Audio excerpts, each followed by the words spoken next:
Good. Welcome all. Welcome all. Today, I want to talk about natural gradients in statistical models in general, in neural networks in particular, and how they can be used in optimization. And the reason for this is that this is a strong undercurrent. This is a strong unifying theme in current research. And I've listed here a number of papers or algorithms that all turn out to do natural gradient descent. Okay, so those are, so pretty much every paper here is important in its own right, and yet it is always the same underlying formalism. So that seems like it's really worth following up on that. Okay. Now, before we get to natural gradients, I will take a bit of a detour and revisit stochastic gradient descent.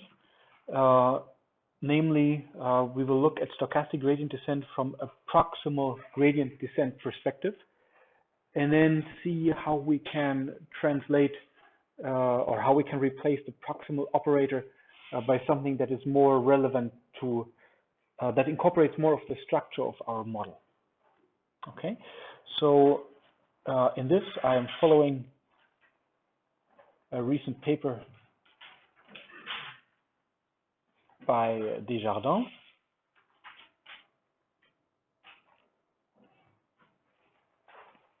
And we had seen a few times by now the gradient descent rule. So the parameters theta in our network at iteration t+1 are given by parameters theta at iteration t minus magic step size times the gradient of the loss. So I'm indexing here the loss with its parameters, because the loss depends on the architecture and the parameters of our model. And it also depends on script t. This is the training data. So this is the empirical loss. And today I'm going to use the convention that whenever theta is a vector, I'm pretending that this here will be a row vector. If the numerator is a scalar and the denominator is a vector, so I need to transpose the whole thing. So this is the same convention that we used when we were talking about backpropagation at the time. Okay, so this is the formula that we've seen a couple of times, and I want to give a different motivation for this formula. So I want to justify it via proximal gradient descent.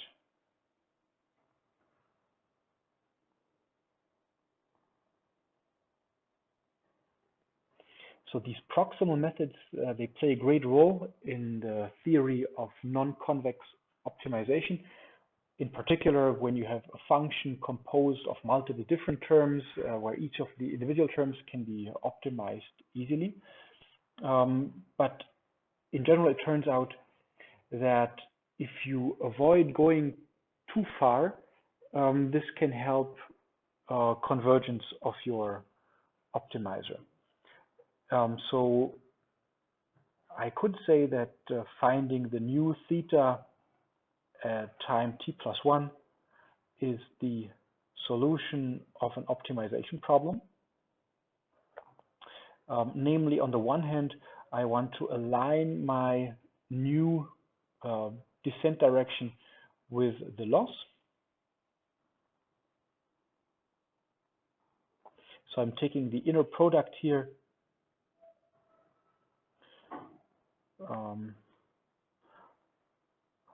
of my new parameter. I could also call it theta star or something. So on the one hand, I want to align it with the direction of the gradient, or I should say the the negative thereof. And on the other hand, I wanted to not err too far from my previous iteration. So I'm saying I'm having another contribution here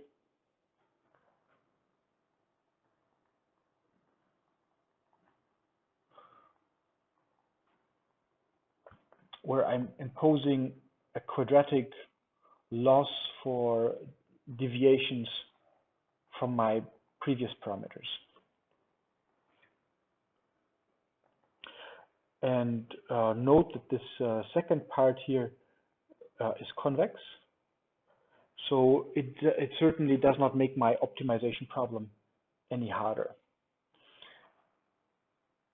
Okay, and this 1 over eta is just to trade off this proximity operator versus my data term. And I'm saying arg min, so I should keep a plus here. Yeah? That will find the negative sign by itself. Okay. Now, to find this optimum, I'm setting the derivatives to 0. So I am differentiating this whole thing with respect to my parameter, my new parameter theta star. And then I'm finding that this plus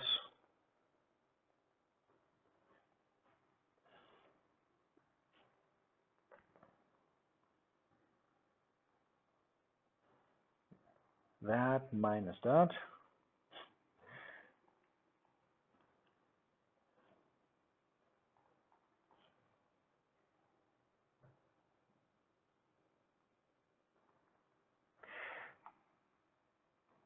sorry, this should have been the star transposed.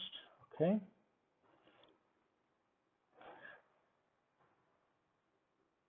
That is should be 0.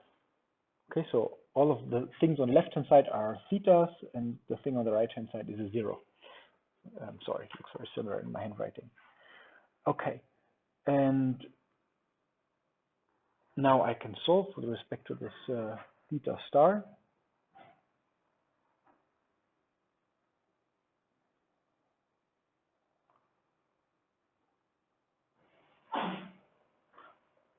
And then I find that my new theta at times t plus 1 is the old theta minus magic step size times the gradient of the loss,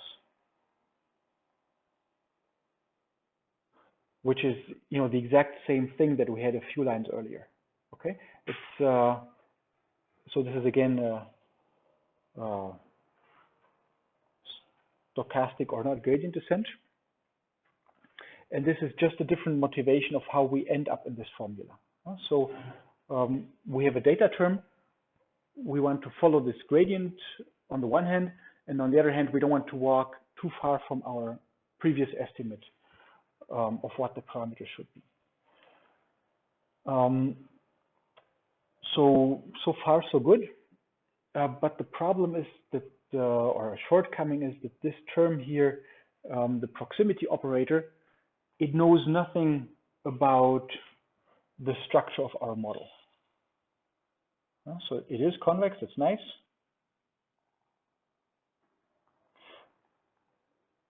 But it ignores the structure of our model. Because we can conceive of situations where turning one parameter will make a bigger difference than turning another parameter. For example, if the parameter is multiplied, or let's say one parameter is measured in centimeters and the other one is measured in kilometers, you know, such simple changes of unit can mean that you how much you change the parameter has a different effect as you go from one parameter to the next. Okay, so we somehow want to bring in the structure of the model, and in words, what's happening is that, in general, a parametric statistical model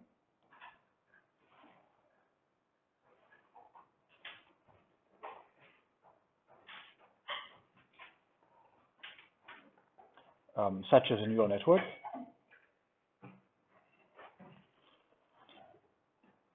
it takes some input distribution and transforms it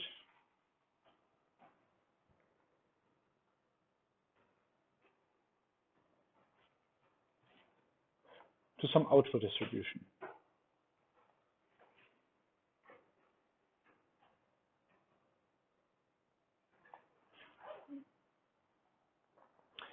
And in this transformation, different parameters, let's say if you change it, the different parameters by a constant value, let's say you add 0.1 to different parameters, that may have a totally different effect on how much this output distribution changes.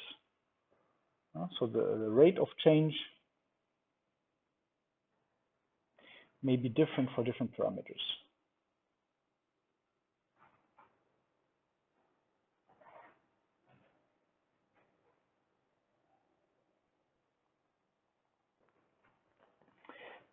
So up there, in this proximity term here, we had simply used the squared Euclidean distance to measure how much our model changes.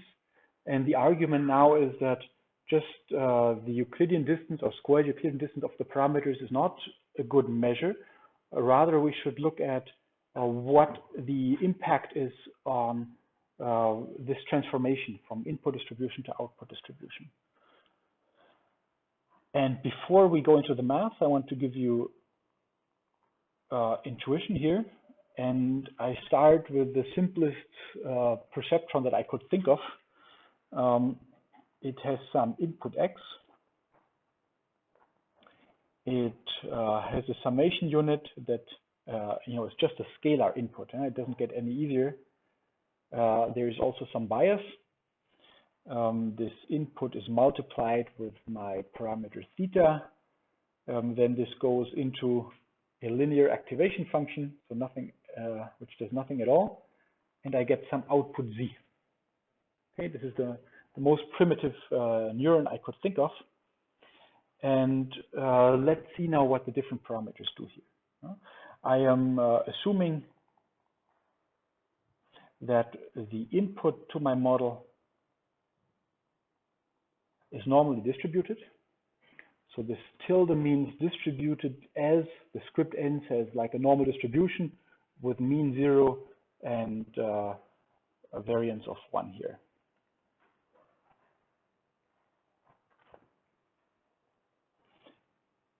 And then by the laws of probability theory, my output will be centered still on 0.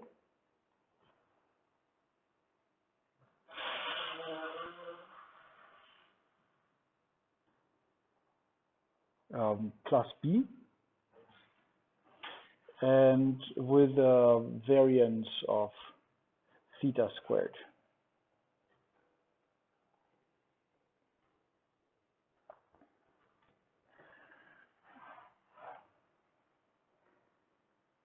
Okay, now I need to think of how can I paint this picture. Let's say I'm plotting mu here and sigma squared there.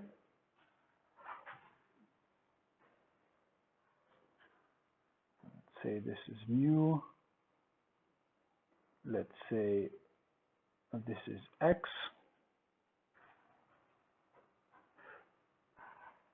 Really, I would need another dimension here.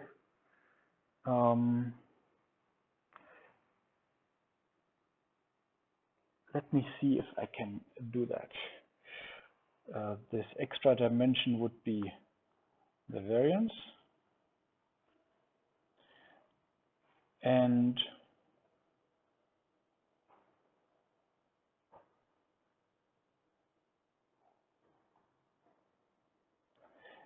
let's say for some given value of b and for a given value of theta,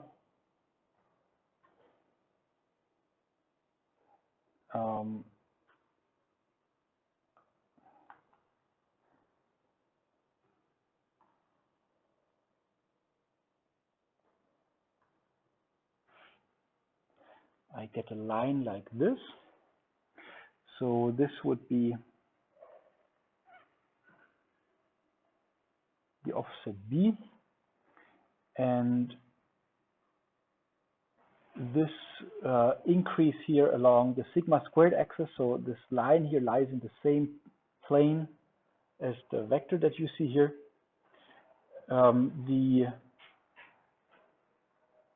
rate of increase here is given by theta squared. Okay, and let's see if we now, so let's see what my output distribution looks like.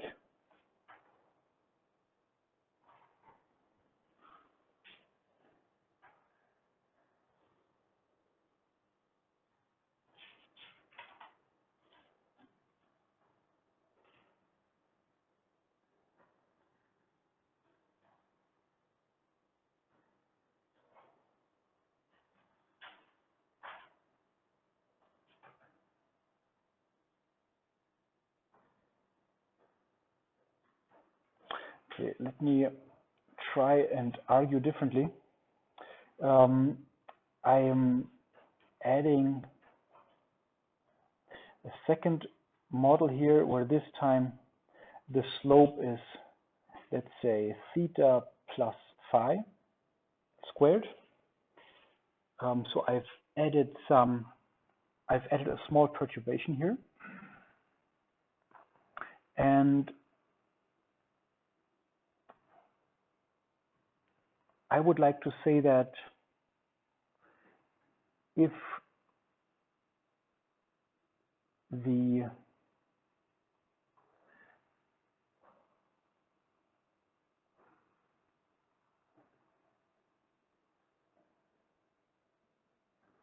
models will be very similar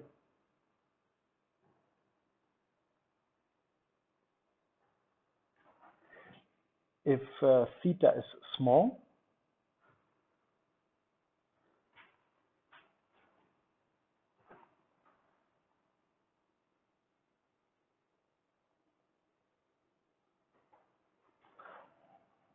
And they will be dissimilar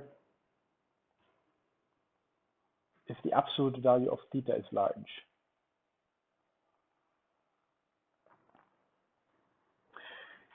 Okay, so this was if my data is distributed around 0.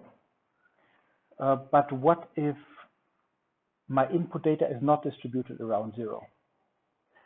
So I could now say, let us have another parameter here. I'm running out of Greek letters, alpha. Then my output distribution will be centered on theta times alpha.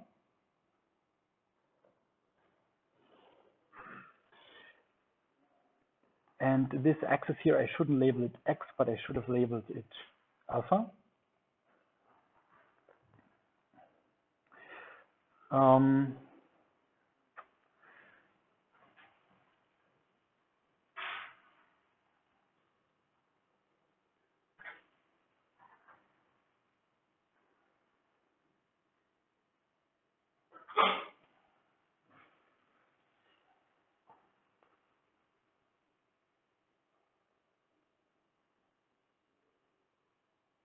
We now draw a model in this space here.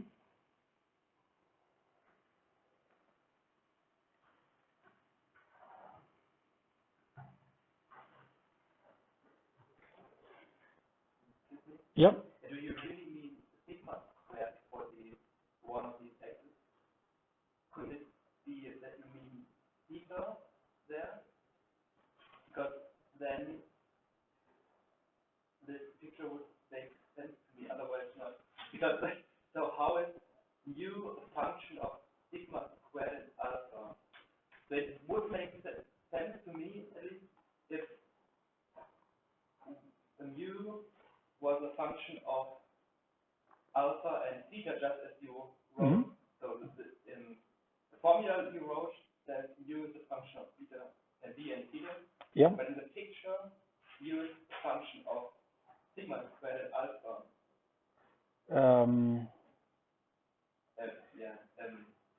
Yes. So this picture would make sense to me if sigma squared was replaced by theta. Because I plotted mu, huh? Yeah, and because for theta equals 0 and for alpha equals 0, mu is b, which yeah. So makes perfect sense. I should have drawn something like this if I keep my axis label. Yeah.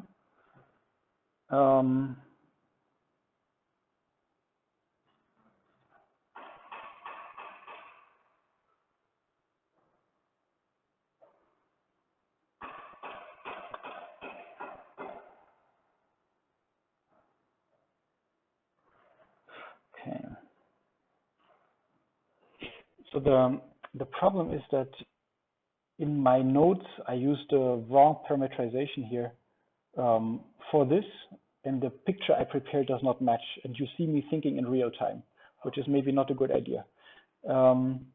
So let me look at that in the break again and give you the proper picture afterwards. What I wanted to show, and what I hope I can draw for you later, is that as you change one of the parameters, this has a bigger impact on the resulting distribution than if you change another parameter. Okay, let me have a second try later. Apologies for this. Okay, but anyway, whatever picture I could have drawn here would only have been hand waving.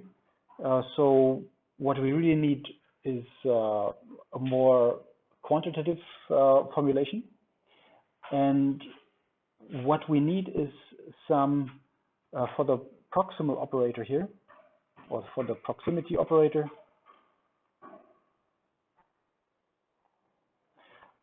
What I do want is a distance measure, or a metric even, between output distributions.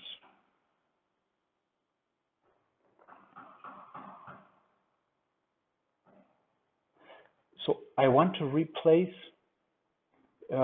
this square difference of parameters by a metric between the distributions associated with these parameters. And this is where the Fisher information matrix enters.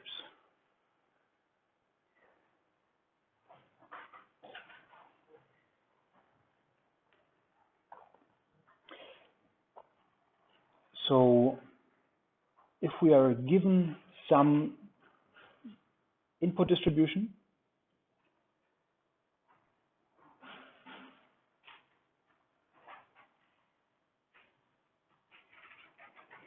then each parameterization, theta of a network,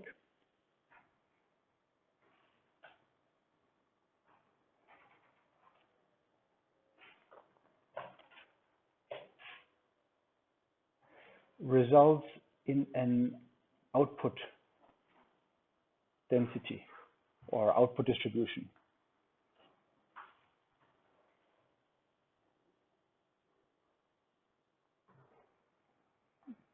And if we now start varying our parameters theta, this is the same thing as moving along a functional manifold.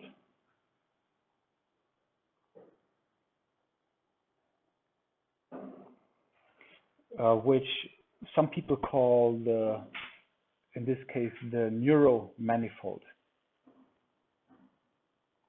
This was a term coined by Amari.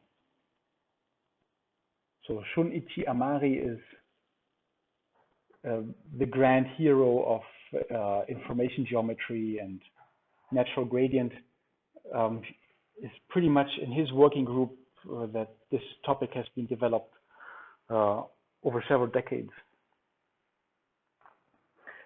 So this functional manifold or the neuromanifold that corresponds to, in this case, all neural networks, all multilayer perceptrons with the same architecture,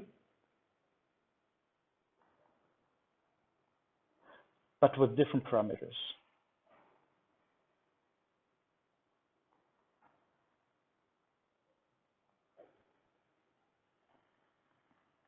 Okay, and this is a manifold. In fact, it's a Riemannian manifold.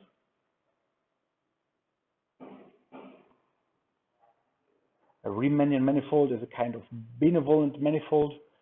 In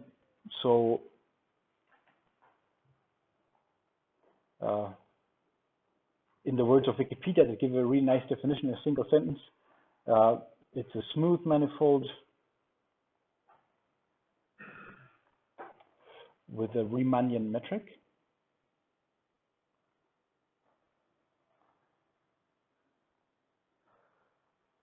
A Riemannian metric is defined as an inner product on the tangent space.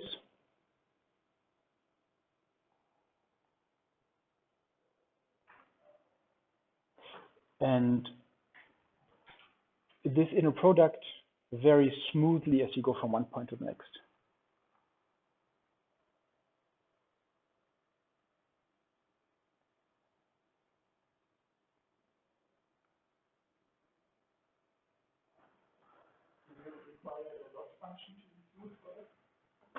I have made no statement about the loss function at all. This is orthogonal to the loss function. Yeah, this is just about what the parameters do to the transformation of input to output. Yes. So the loss function can be smooth over theta or not, but this is independent of that.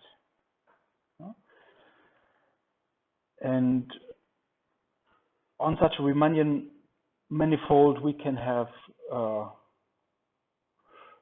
local notions of angle, area, volume, etc.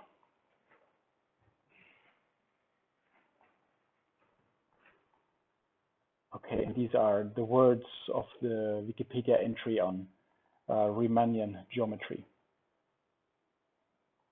We can read up more on this. Okay, and now the claim that we're going to show is that this neuromanifold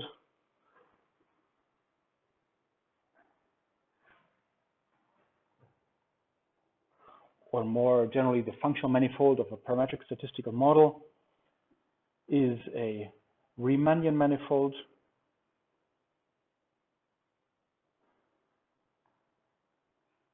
with the metric tensor, which affords switching between coordinate systems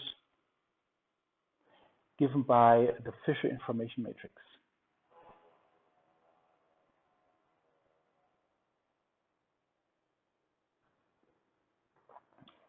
Or FIM for short. Okay, and to see this, we now go through a derivation, starting from the Kullback-Leibler divergence. KL stands for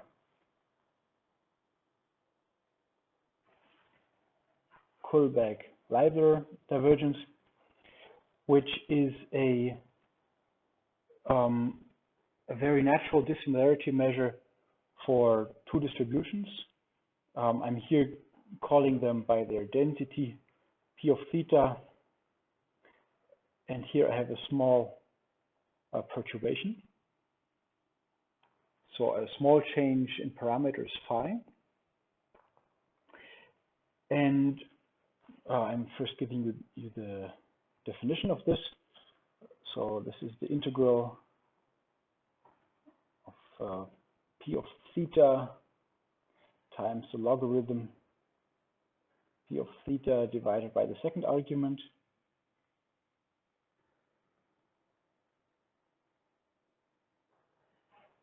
Okay, and this thing in general is not even symmetric, but in the limit of phi becoming very small, it will be a metric. Yeah? And so I'm first just rewriting the terms here in the logarithm. So I'm saying this is p theta of z, so just the entropy,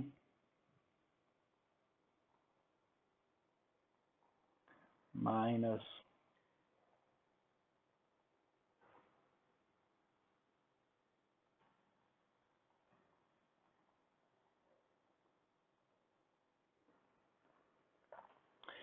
and we will now make two approximations. And this is, by the way, not written in this paper by Pascanu, and I've not found it anywhere in. It's surely written up in detail, but I have not found it. So all errors that you're going to spot in the following lines are mine. Please tell me if there are any. Okay. So I am now expanding my density first. So we do a first order Taylor expansion of the distribution.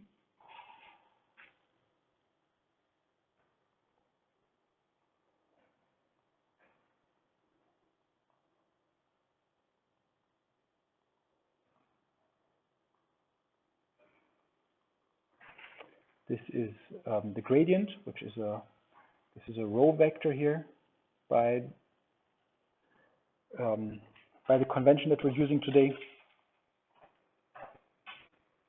times phi, and we are ignoring the higher order terms. So then this Kullback-Leibler divergence becomes approximately, for this term, I'm just using the definition of an expectation. So this is the expected value of log of p theta of z, where expectation is taken with respect to z, minus, I'm inserting here just this first order Taylor expansion,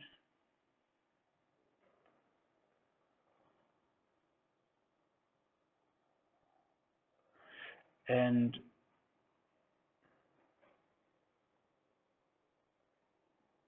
this is the gradient times phi. Okay, and I now want to bring it in the form of log of 1 plus something. Yeah? So keeping the first term as is,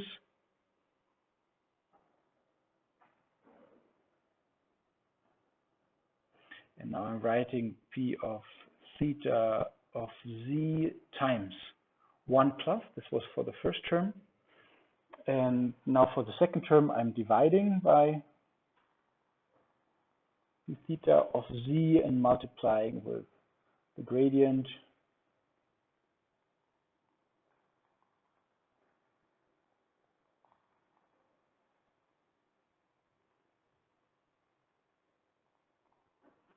like so.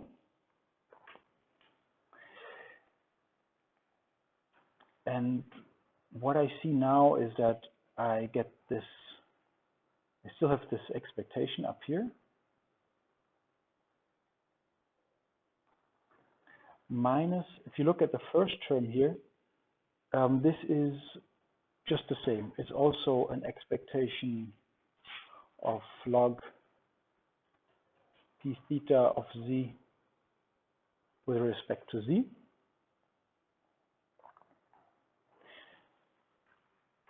These cancel, and I carry the rest.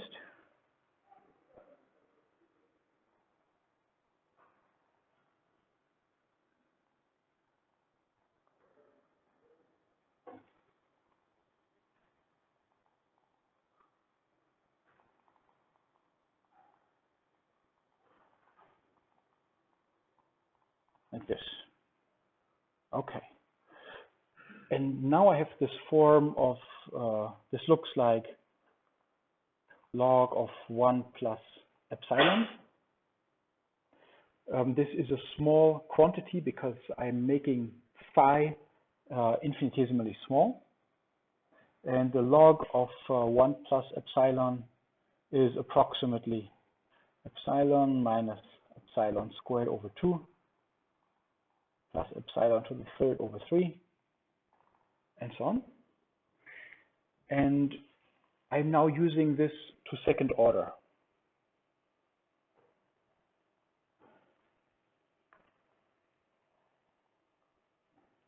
So I'm approximating.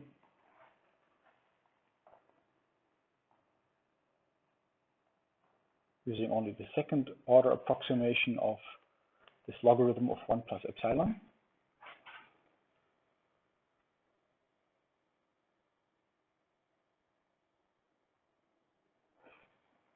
Okay, so I need to write epsilon itself.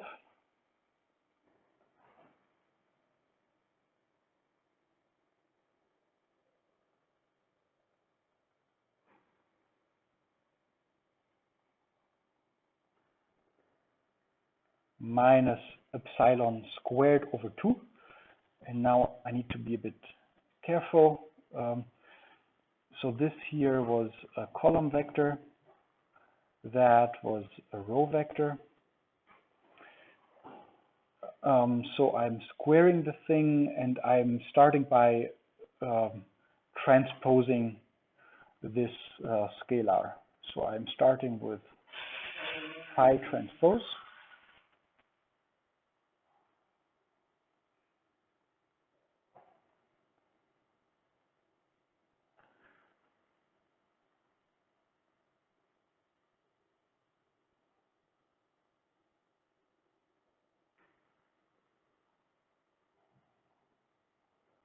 Like so. And I have b theta squared of z in the denominator.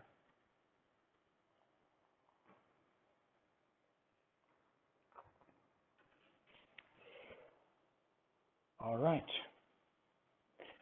Now let's concentrate on the first term.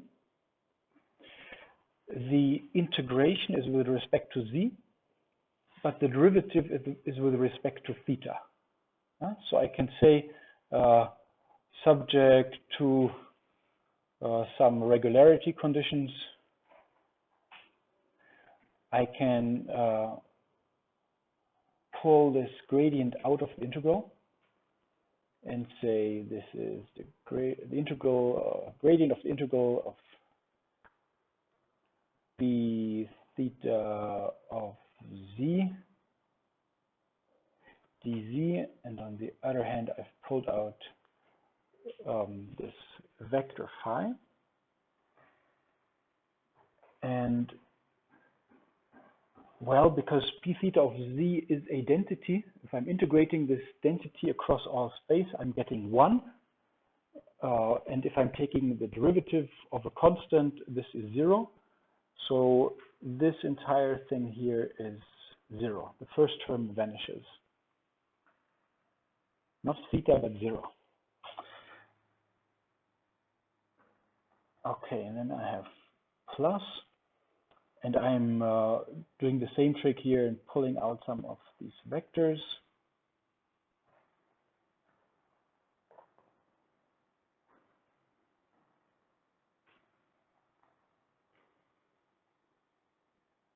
and the rest is just copying down.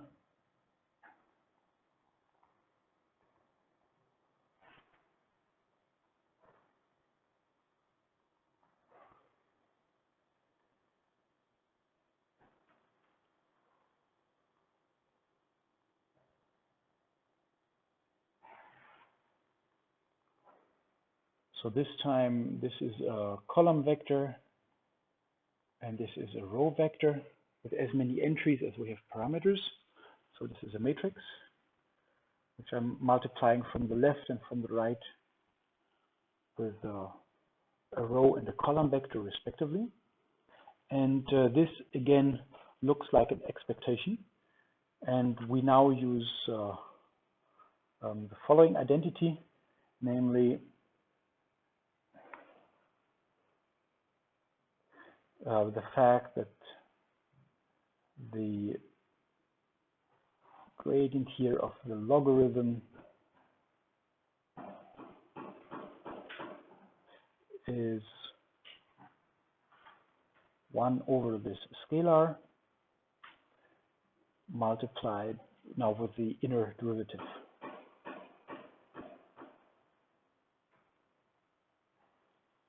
Okay. So we recognize that this is what's written here, and we can then say that what we had above is the same as phi transpose times the expected value of the gradient of the logarithm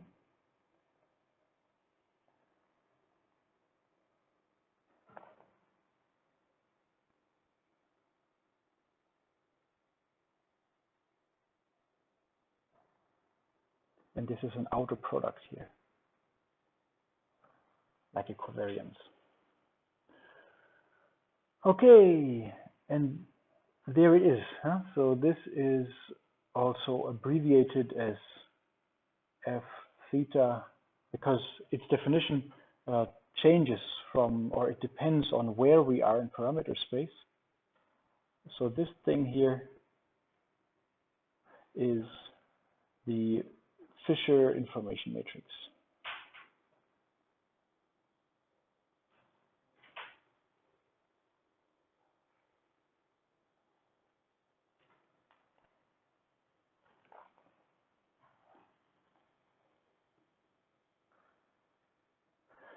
And if you've seen the Mahalanobis distance before, this is just what it looks like. This is like the Mahalanobis metric, which tells us how much an infinitesimal parameter change phi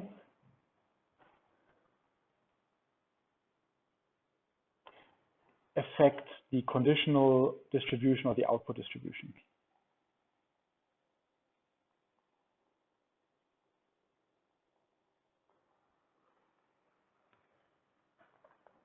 And so what did we start from? This is approximately the Kullback-Leibler divergence between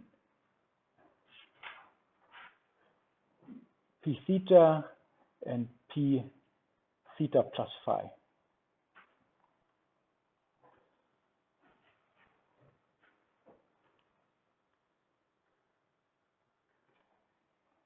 So we started from the definition of the Kullback-Leibler divergence as a good dissimilarity measure for distributions, and then approximated twice. Once we approximated or we Taylor expanded the density, and the second time we approximated the logarithm And we further made some assumptions on the regularity, which allowed exchanging the order here of integration and taking the derivative. And then we end up with this matrix expression. And we will stare at this a while longer after the break. So in words, this would be the expected value of the outer product of the score. Score is defined as the derivative of the log likelihood of our data under the given parameters. And this is something which we will later use to replace this naive squared Euclidean distance between parameters that we had written before here in this proximal gradient formulation. Yeah? So we will replace this with the Kullback-Leibler divergence as approximated by the Fisher information metric. Okay, let's have a break here, and I'll try and figure out if I can do my drawing for you. Actually, I have a question. Yeah. Concerning, I don't know which line it is. At some point you have the gradient of t, and then you multiply it with phi. So it's a row vector times a column vector. Yeah, right here. Yeah, this is a column vector. Yeah. But isn't this also the gradient is the one form and phi, well, a vector at that point, and to combine them, you also need to have a metric defined in that space. I don't know. So I'm also not sure, but I honestly I don't understand the problem. We have a scalar here. yeah. So it's not a scalar, but actually, well, if you take the gradient, you get a one form in your space, and the space is depending on phi, on d map. Yeah. So you're in parameter space, and in order to combine a vector and the one form, you usually need a metric. Can somebody answer this? Sorry? Can somebody answer this? Yeah. So what he's trying to get at is that the scalar product inside the Riemann manifold is defined by the manifold. Okay. Do we worry about this product here? Yes. Okay.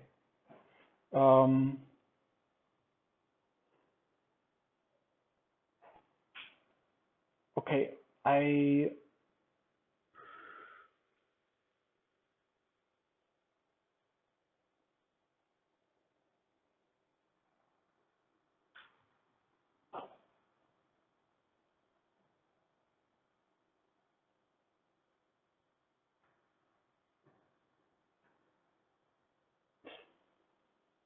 And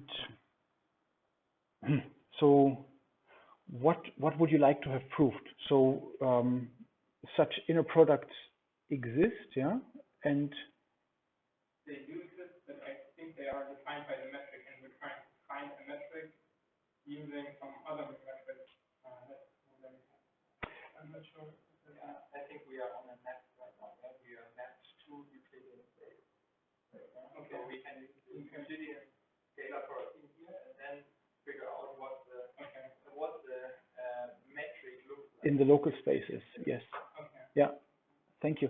Yeah. So I think now I understand. So we have this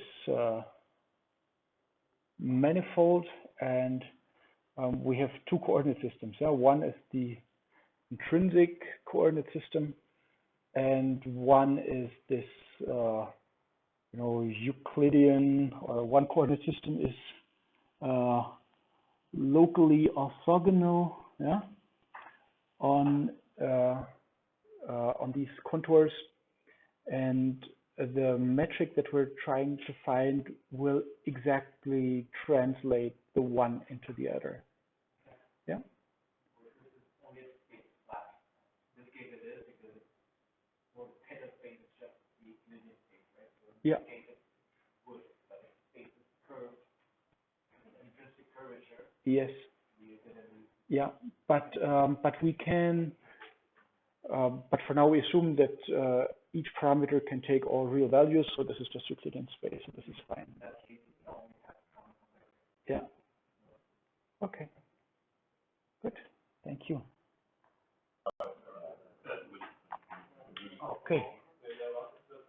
So I think I found a picture that works, but before I show you, first let's use this result that we have now found.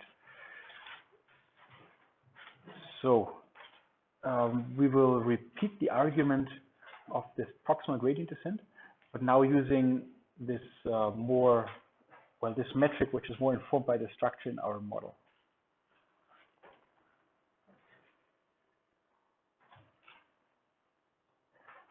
So I'm looking for a perturbation phi of my parameters theta, such that on the one hand it aligns with or points the opposite way from my gradient.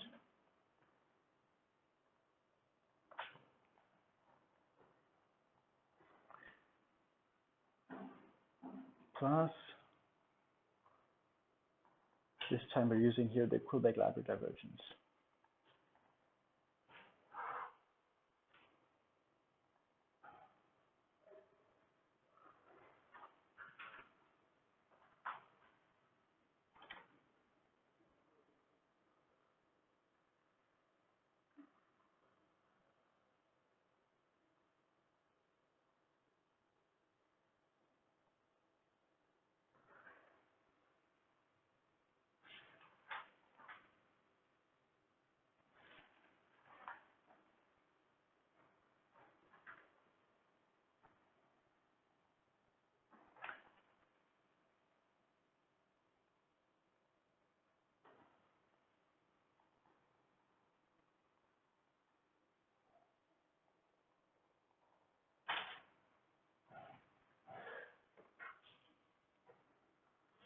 Okay, and then we can again differentiate this thing with respect to the perturbation phi.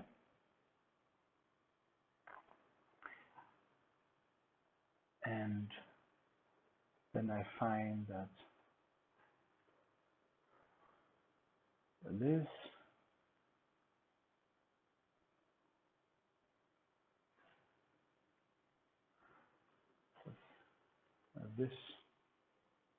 at the optimum should be 0.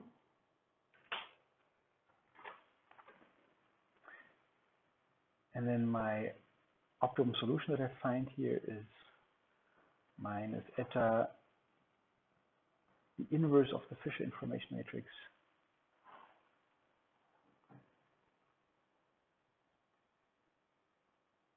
times the gradient of the loss.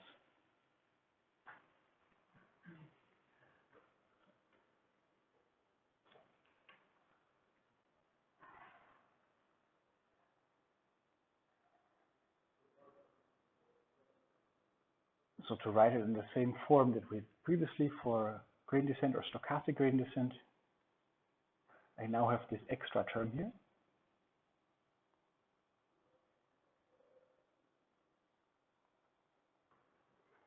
And this would be the gradient. And that is called the natural gradient.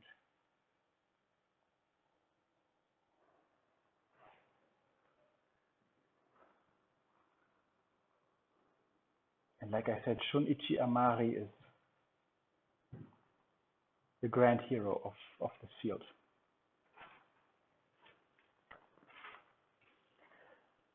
And it is called natural because this correction term here takes into account how much the output distribution will change as I vary my parameters. And so for example, if I change the units from meters to centimeters, my gradient would change and the Fisher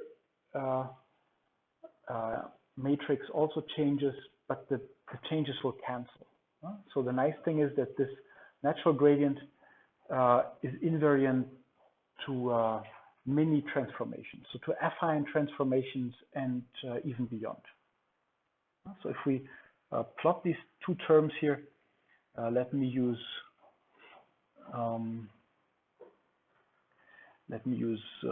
blue for the gradient here.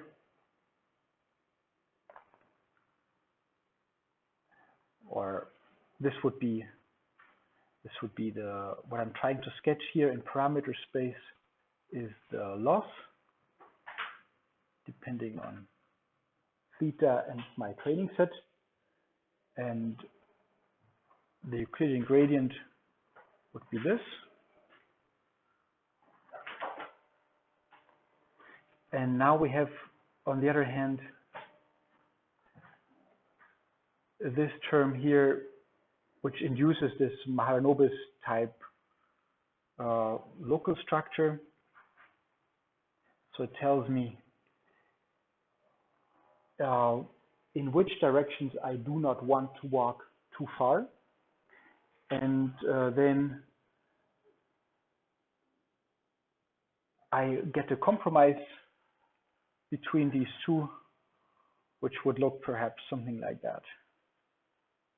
So that would be, or I can make it a bit longer.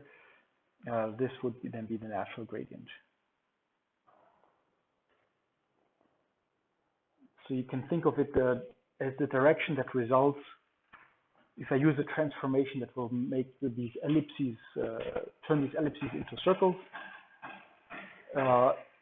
It is this same transformation that will carry the blue vector over into the red one.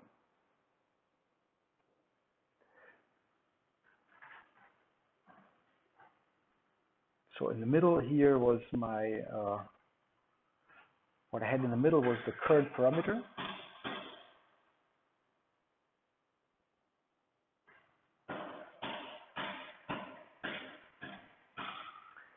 And these equicontours here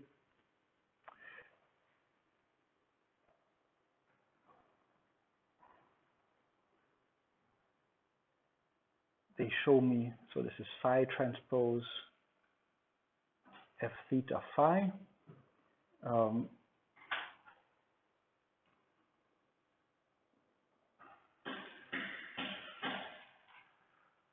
And this tells me how strongly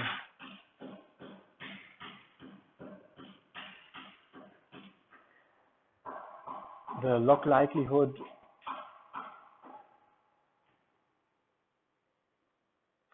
of my data given the parameters changes. As or would change if I change the parameters accordingly.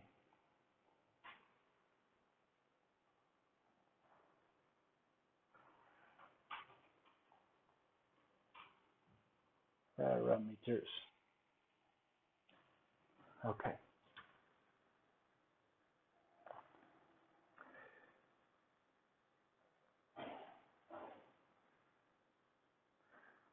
So a couple of comments on this.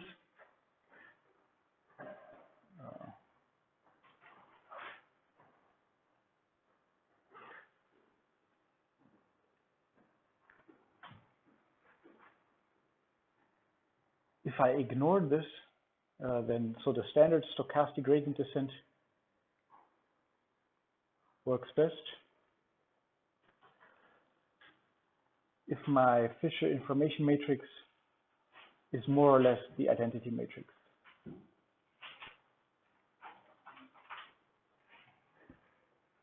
Because in this case, the gradient and natural gradient will be close together.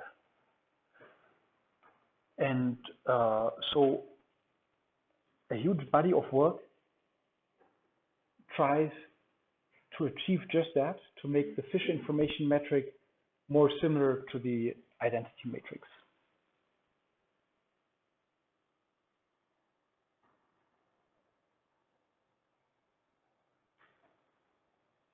So for example, we can choose the activation function such, or normalize, or widen the data.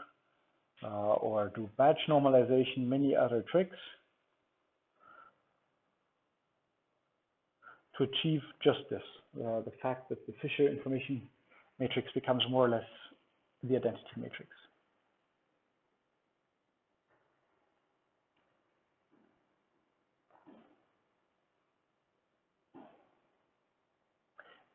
If I have two parameters which do similar things, so if two different parameters change the output distribution in a similar fashion,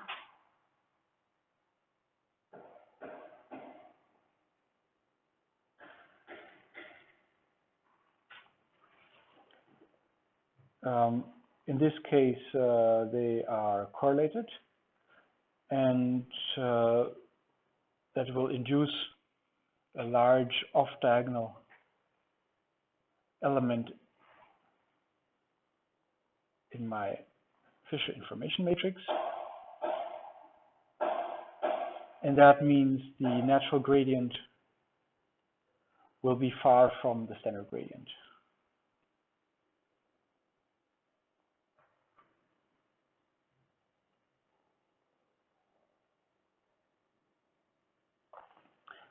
So we have an interest in decorrelating, if possible, the parameters in our model.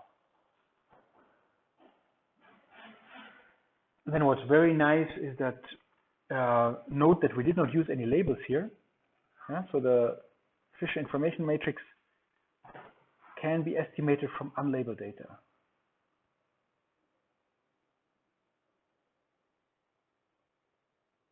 So if we had the patience to really compute and the amount of storage required to compute the full Fisher information matrix for a neural network, we could use the tons of unlabeled data that we typically have to estimate what is a locally good direction for gradient descent.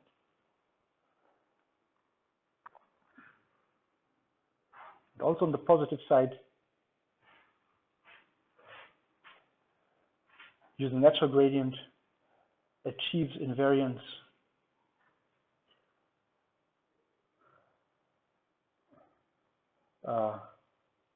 to many.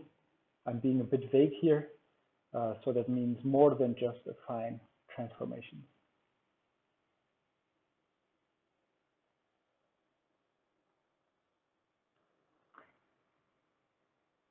And the practical consequence is that we have fewer oscillations, so we can learn in fewer epochs. The problem being, of course, that estimating this matrix doesn't come for free. Yeah? So here I have a picture from a recent manuscript by Sun and Nielsen. And on a simple task, they compare how the training error behaves as a number of epochs for normal gradient descent, for gradient descent on whitened data, for natural gradient descent, and then natural gradient descent on whitened data. And note that the scale here is logarithmic, so this is quite a neat speed up that can be achieved. But here note that this is a number of epochs. This is not wall clock time. Now computing the entire Fisher information matrix for neural network is of course impossible. So if we have millions of parameters, then the matrix would have millions of parameters by millions of parameters. So for any reasonable network, the FIM is too large to compute or to store into RAM. So what you can do instead, and what also Nielsen has done here, is to use approximations. And people use various approximations. For example, you can simply compute this information matrix for single units, or you can compute it, that's already more expensive, for single layers at a time. And there is a whole hierarchy of approximations that you can make. The question to the graph. Yeah. What is the difference between the natural gradient and the white gradient? Because I thought it was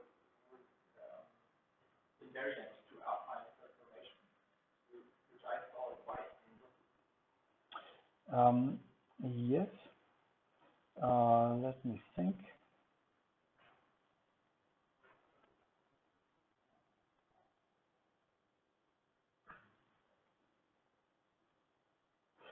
The reason is that the whole theory holds for infinitesimal step sizes, but in practice we don't walk in infinitesimal steps, but in bigger steps.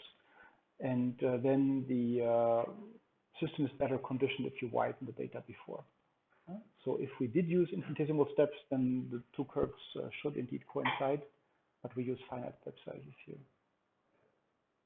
What exactly is widening? It means decorrelate. So you center all of your inputs, and then you do principal component analysis on them such that there's zero correlation left between your inputs.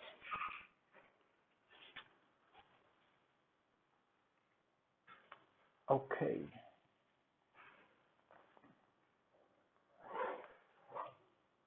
So let me try and come back to a picture I wanted to show.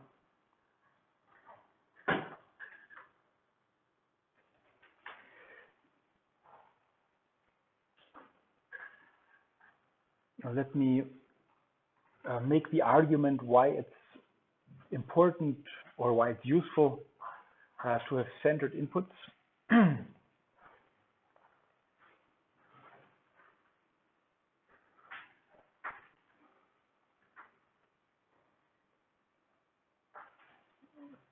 So let's say this here is for some, the line here has some slope theta and offset b.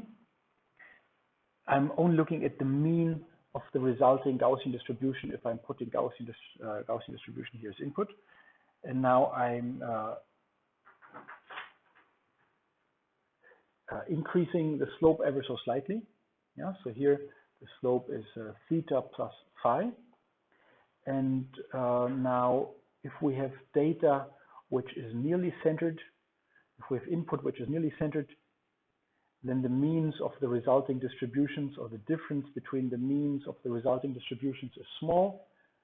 But if I have data with a large offset, I get a much bigger difference here between where the resulting distribution will be located.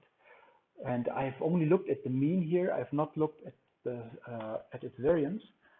But this is the reason why it is helpful if you don't compute the Fisher information matrix and so on. This is why it's helpful to center your data first. And a similar argument can be made for the normalization of your data. And that, by the way, is the argument behind some of the more popular activation functions nowadays, such as the exponential linear unit, published by Klevert, Untertiner, and Hochreiter. They compute here the natural gradient for a small system, and they treat the bias separately. Yeah, so A-1 is the inverse of the Fisher information matrix, where the row and column corresponding to the bias have been deleted, and G is the corresponding part of the gradient. So that would just be the the normal natural gradient, and then we have this extra term here to account for the bias. And they thus go on to show analytically, much like in the sketch that I've just shown you, that these bias shifts they make the natural gradient point in a more different direction from the ordinary gradient, and this is what they want to get rid of. And such a bias shift results if you use an activation function like the rectifying linear unit. it either outputs a 0 or a positive number. So a layer will output only 0 or positive numbers, and this means that the resulting layer will confound this bias of the incoming weights with its own biases in its layer, and that, if you try to learn, can lead to oscillation. So one good way to avoid this is to just center your data or to normalize your data, and this is fine, except it costs a few extra operations, and many of these considerations are about speed. So what they propose instead, I don't have a picture here, is this exponential linear unit. So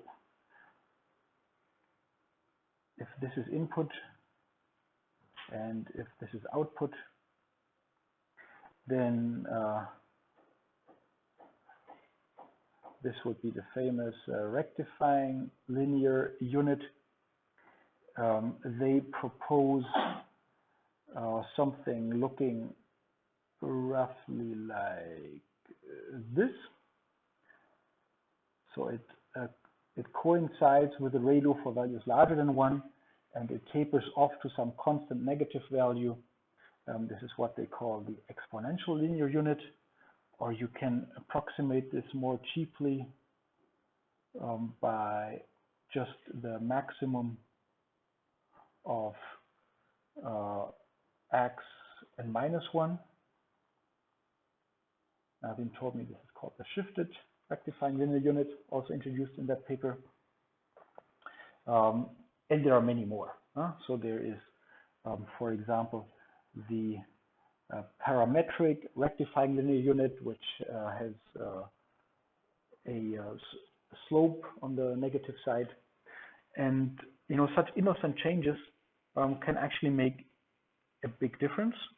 So here you see training loss as a function of updates, and you see that in this plot here, ReLU is the worst, and the leaky ReLU is better, and the shifted ReLU is even better, and the exponential linear unit in this case is this.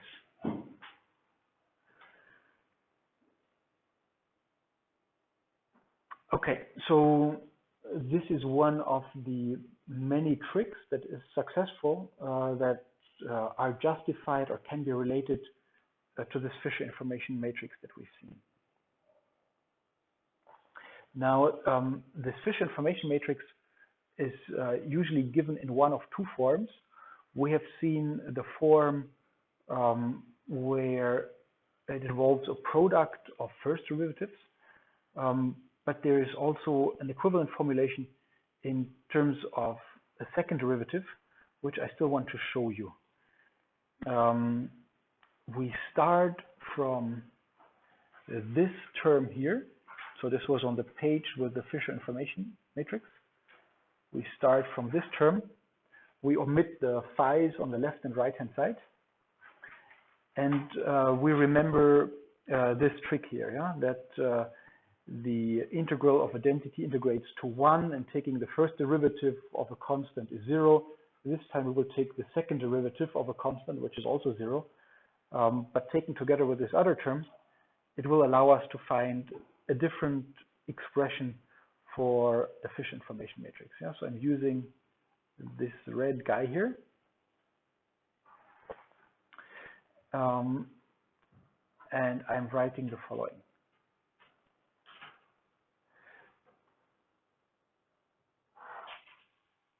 So I'm just copying down the red guy here.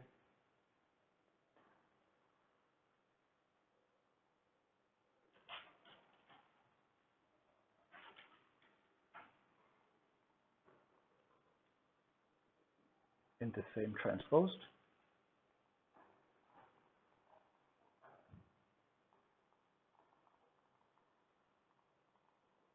Okay, now comes the trick with the zeros.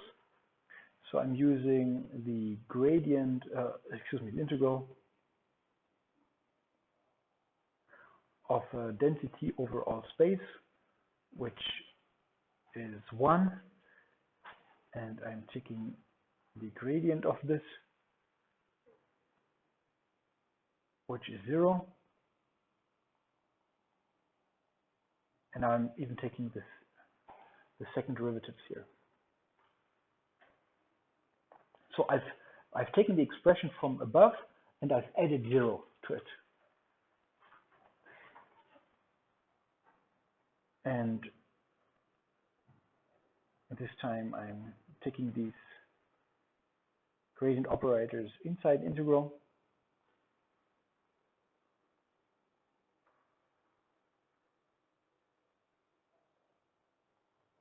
Plus this.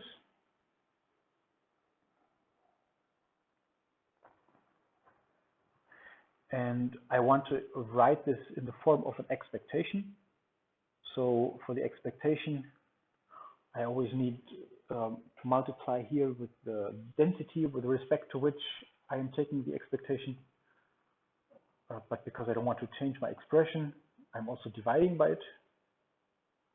So this is just 1 times, and I'm rewriting this 1 in a more complicated fashion.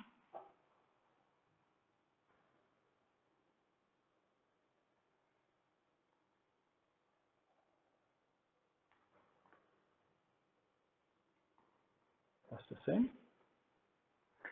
And now if we remember what the same was, I also had an integral of a density times something. So this also looked like an expectation. So I'm now in fact writing that I'm taking the expectation here with respect to z of, and now I'm copying the 2 terms here.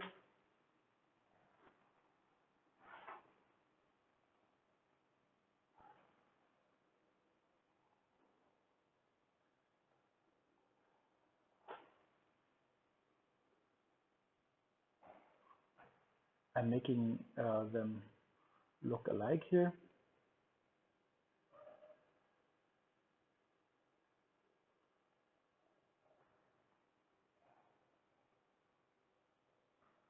Times the same thing.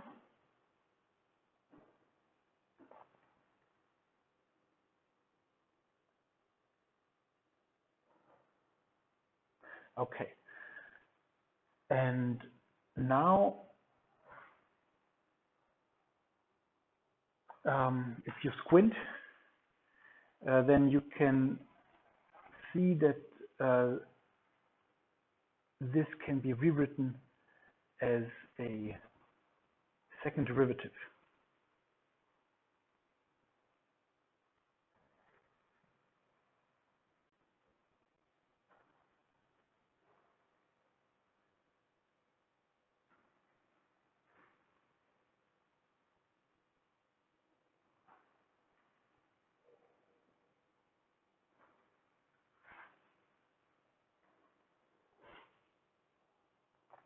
So if I'm, if I apply this operator to the first term, I get out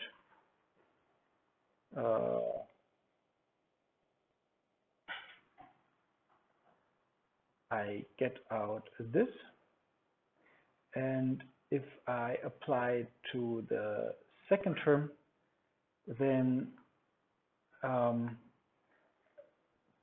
p is in the denominator, so I get -1 times, still p in the denominator, but now to the power of 2.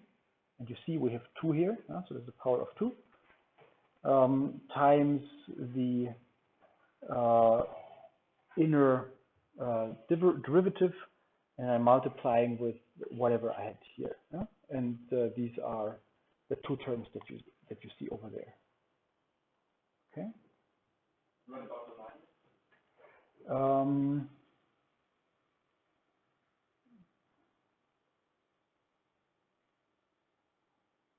I need it here. Thank you.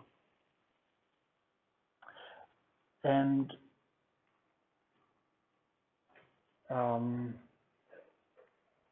sorry, but what about the sign of the first term? So the okay. term should have Yes.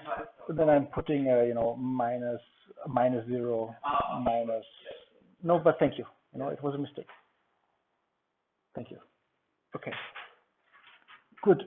And now this in itself is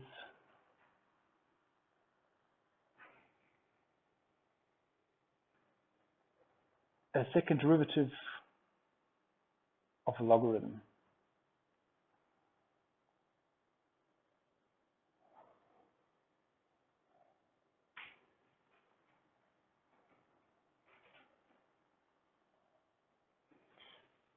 So if I'm taking the inner derivative first, this gives me 1 over p times the inner derivative, and then I'm taking the outer operator.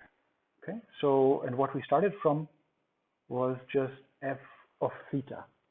So this is an equivalent expression that you also sometimes see for the Fisher information matrix. Now, in terms of the Hessian of your log likelihood.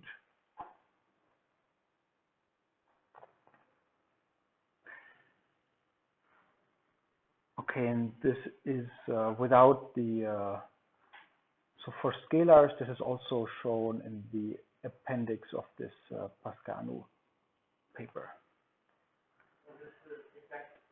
It's an exact equivalence.